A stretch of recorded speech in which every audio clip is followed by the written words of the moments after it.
Welcome to Matters Financial and Geopolitical from the Frontier, and I trust you had an enjoyable weekend. I'd just like to remind you that Mindspeak returns on Saturday, this Saturday, the 25th of January, at the Intercontinental. Our guest will be Dr. Titus Naikuni, the CEO of Kenya Airways. We serve breakfast from 9:30 a.m. and we start at 10. I'll put up a photograph of Titus with Katrina Manson of the FT that I took a little while ago, and another photograph of the Boeing 777 ER from 77 days ago when the President was invited to a naming ceremony for it. I think there'll be plenty to speak about. Titus, of course, was part of the Dream Team under Dr. Leakey. He was the CEO of Lake Magadi and now has been CEO of Kenya Airways for 10 years. I'm looking forward to that enormously. I'd like to put up a photograph I took of myself with Patrick Kwarko and Dr. Christian Turner. Selfie is all the rage by all accounts. I finally finished Thomas Pynchon's Gravity's Rainbow, and it's an extraordinary book, as he is obviously an extraordinary individual. And I'll give you three of my best quotes, but there are plenty of them. If they can get you asking the wrong questions, they don't have to worry about the answers. You're off on a winding and difficult road which you conceive to be wide and straight, an autobahn you can travel at your ease. Is it any use for me to tell you that all you believe real is illusion? I don't know whether you'll listen or ignore it. You only want to know about your path and your autobahn. And then this little ditty, oh, the world over there, it's so hard to explain, just like a dream's got lost in your brain. Finally, a market need no longer be run by the invisible hand, but now could create itself its own logic, momentum, style from inside.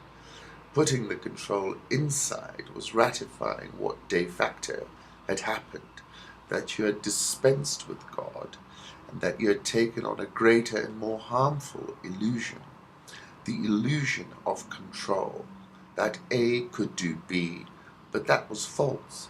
Completely, no one can do. Things only happen. A and B are unreal, are names for parts that ought to be inseparable. Put up a photograph of a zebra crossing at the Amboseli 133 days ago, and another one of Hannah horse riding at Mount Kenya Safari Club, which I rather enjoyed. Political reflections. Iran has $100 billion abroad, and apparently is going to be allowed to draw 4.2 billion of that 100 billion after the nuclear agreement with 6 world powers. The official who spoke on condition of anonymity said the money and assets were held in various countries and that a significant proportion was Iran's oil revenue. Financial and other sanctions have meant that Tehran has not had free access to spend it. Under the November 24 6-month accord between Iran and the major powers, Tehran will receive limited sanctions relief, which the US estimates to be worth about $7 billion in return for curbing its disputed nuclear program. Of this amount, $4.2 billion is in the form of access to currently blocked Iranian revenue held abroad. And, I wrote that piece on the 28th of October about the two Husseins, Barack Hussein Obama and Hassan Rouhani. And I said the recent rapprochement between President Obama and Iran's Hassan Rouhani has certainly snapped a losing sequence in US-Iranian relations that goes all the way back to the Iranian Revolution in 1979, when Ayatollah Khomeini overthrew Mohammad Reza Pahlavi, the Shah of Iran. The Shah was the second and the last monarch of the House of Pahlavi, and otherwise known as the Peacock Throne.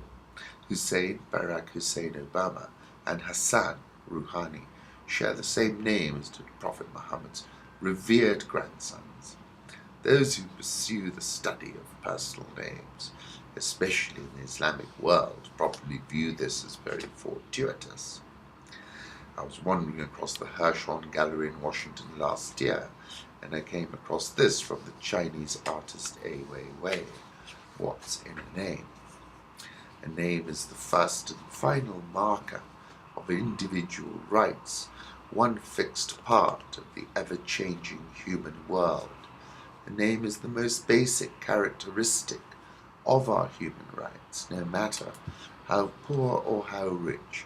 All living people have a name, and it is endowed with good wishes, the expectant blessings of kindness and virtue. I was saying then that Hussein and Hassan are going to have to cut through a great deal of interference in this situation.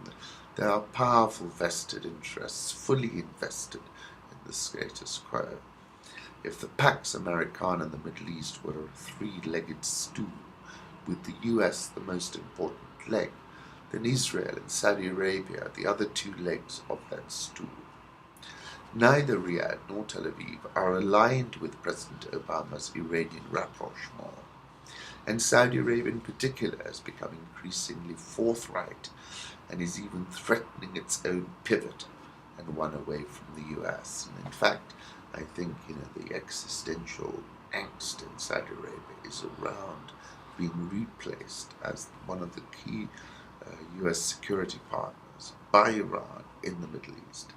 And I interestingly met a fellow from the States who was saying that he felt that was an outcome a number of years down the road. So that would really be throwing up the geopolitical pieces in the Middle East and resetting them.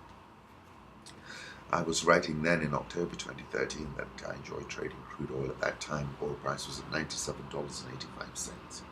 And I said then that I think that retreat in the price that we saw was entirely correlated to a reduction in the geopolitical premium, as the two presidents thawed previously frozen relations. And I was saying if they were able to cut through the noise and to the chase, WTI could trade as low as $75 a barrel. And that is the dividend of this rapprochement. Ai Weiwei, when I was at the Pynchon, actually retweeted my tweet about what's in a name, and I've got that up on Rich Wrap-Ups. If you get a chance, do have a look. And I'll put up a photograph of the Shah and the Empress Farah. It's such an evocative photograph, I find, of a different era even. And I'll put up a photograph of President Rouhani that I found via the Daily Beast.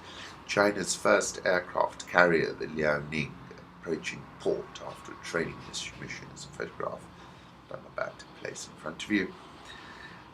Africa attacks the International Criminal Court. This is an article in the New York Review of Books, and in it it's making the argument that the African challenge to the ICC is really not very fair. ICC is hardly an institution that looks anti-African. Its largest bloc of members, 34 of its 122 states, is from Africa, and they were central in negotiating the Rome Treaty that established the court. Interesting article by David Remnick in the New Yorker about Obama, and saying a number of things, and this is what I find interesting. Barack Obama has learned what works for him in pictures: a broad, toothy smile, a millisecond after the flash, the sash releases, the smile drops, a curtain falling.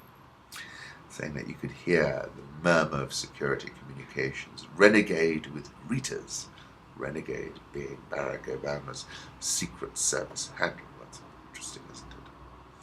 And for every flight aboard Air Force One, there is a new name card at each seat, a catalogue of the Presidential Entertainment Library with its hiply curated choice of movies and music, baskets of fruit and candy, a menu. Obama is generally a spare eater. The Air Force One menu seems designed for William Howard Taft. Breakfast one morning was pumpkin-spiced French toast, drizzled with caramel syrup, and a dollop of fresh whipped cream, served with scrambled eggs and maple sausage links, plus juice, coffee, and on the side a creamy vanilla yogurt layered with blackberries and cinnamon graham crackers. Another paragraph. One of the things that I've learned to appreciate more as president is you're essentially a relay swimmer in a river full of rapids, and that river is history, he later told me. You don't start with a clean slate, and the things you start may not come to full fruition on your timetable, but you can move things forward, and sometimes the things that start small may turn out to be fairly significant. I have strengths and I have weaknesses, like every president, like every person, Obama said. I do think one of my strengths is temperament. I'm comfortable with complexity and I think I'm pretty good at keeping my moral compass while recognizing that I'm the product of original sin. And every morning and every night I'm taking measure of my actions against the options and possibilities available to me, understanding that there are going to be mistakes that I make and my team makes and that America makes, understanding that there are going to be limits to the good we can do and the bad that we can prevent, and that there's going to be tragedy out there, and by occupying this office, I am part of that tragedy occasionally, that if I'm doing my very best and basing my decisions on the core values and ideals that I was brought up with, and that I think are pretty consistent with those of most Americans, then at the end of the day, things will be better rather than worse. And I'll put up a photograph of an Air Force One looking out of the window. Taliban spokesman Zabihullah Mujahid said in an email statement that La Taverna du Liban, which was the Lebanese restaurant attacked in Kabul, was targeted because it's where invaders used to dine with booze and liquor in the plenty, he said. Moving on to the markets, currency markets, euro 135.28, and the dollar is actually at the strongest level since November 25th, which was 135.08. Dollar index has gone through that level I was speaking previously about, 81.06, 81.21 last, but markets are currently closed for a holiday commemorating the civil rights leader Martin Luther King. Japanese yen firm at 104.08. The Swissy 0.9118, and expectations are by the majority of pollsters is that the Swissy will fall about 7.1% this year. Pound 164.14. Retail sales, including fuel, climbed 2.6% from November, which was the best December since records began in 1996. And there was also some very strong other data, all of which confirms what I saw when I was there in September last year, which was a very, very strong recovery gathering steam. Aussie 0.8779 dropped to 0.8757, which was a level not seen since July 2010. Indian rupee 61.615, South Korean won 1063.50. The rial is at 234.24. Egyptian pound 699.69, so weaker still. And the rand found a little bit of a base here at 1068.58. China's economy grew 7.7% in 2013. I'll put up a 3-month chart of the dollar index and mention that it's actually quite a strong move now because it's crossed that level of 81.06. And the Bloomberg dollar spot index touched 1032.84 on Jan 17, which was the highest since September the 9th. So a strong dollar coming into focus. Euro dollar, I'll put up a 3-month chart, and this is the weakest level for the euro since November the 25th. Dollar yen 104.08, and the yen, interestingly, is the best performing currency this year, up 2.5%. I like this quote, which was in reference to Apple. When the same company controls the hardware, software, and services, it's called owning the stack, and no one does it like Apple. Commodity markets, gold has squeezed higher, still at 1255.78. I'll put up a 1-year chart, 4th weekly increase on January 17th, longest rally since September. We're now got as high as 12.62 an ounce. I really think it's getting a little bit toppy here. Crude oil, $93.92. I believe the Iran rapprochement brings $75 into play, as I wrote in that article. Sotheby's said it sold a bottle of Macallan for $631,850 in Hong Kong, setting a record for the most expensive bottle of single malt whiskey sold at auction. The Macallan 6-litre M decanter by La Lique exceeded its estimate and beat a previous record of $460,000 set by Sotheby's in New York in 2010. Credit default swaps ensuring Thai debt against non-payment for 5 years rose to 153 on January 24 in New York, the highest level since August 28. And that's entirely predictable. Someone here saying they think it's going to reach 200.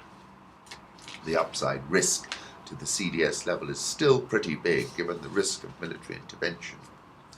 The uncertainty is there, the turmoil is there, they are generally still calm, but the risky and tricky parts haven't fully played out at the moment. I'll put up a photograph of members of the Thai army taking part in a parade to celebrate National Armed Forces Day. Narendra Modi vows to curb prices while promising India 100 smart cities. I think he's going to win it lock, stock, and barrel. The country has never witnessed such a debacle before, he said at the end of a 3-day party meeting to devise a strategy to win elections due by May. The 2014 elections are not just for a change of government, but a fresh ray of hope for Indians.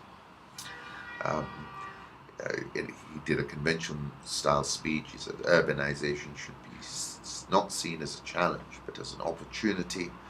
Since 2001, when Modi took office, Gujarat's economy has grown 10.1% a year on average over the 11-year period ended March 2012, compared with 7.6% nationwide. Of course, he has not such a robust reputation in other matters. In his speech, Modi also took swipes at Rahul Gandhi. When defeat is imminent, which mother will sacrifice her son, he said. And he attacked India's dynastic politics without referring to the Gandhis by name. Rahul Gandhi's great-grandfather, grandmother, and father all served as prime ministers. They think it is below their dignity to fight against a person who was born in a backward class, one whose mother used to clean dishes in the neighborhood, a person who used to sell tea in railway compartments, Modi said, referring to himself. Those having prominent surnames feel it insulting to fight against those who are known for their work.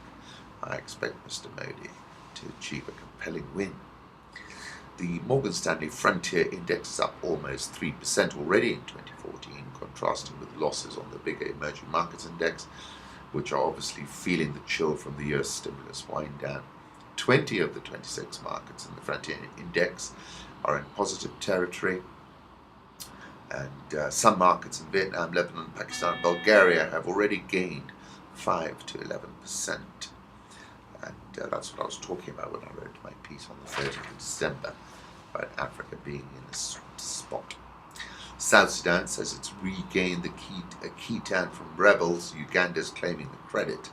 South Sudanese government forces says they seized the flashpoint town of Bor back from rebels on Saturday, and Uganda's army claimed credit for the operation.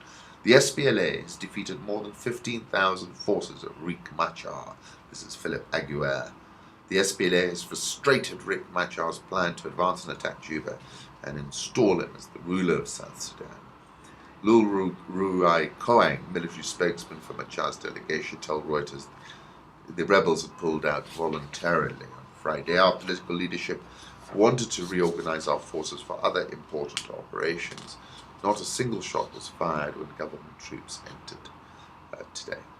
Uganda, which for years, of course, backed the SPLA in its conflict against Sudan's government before the South declared independence in 2011, has sent its troops to support Kir.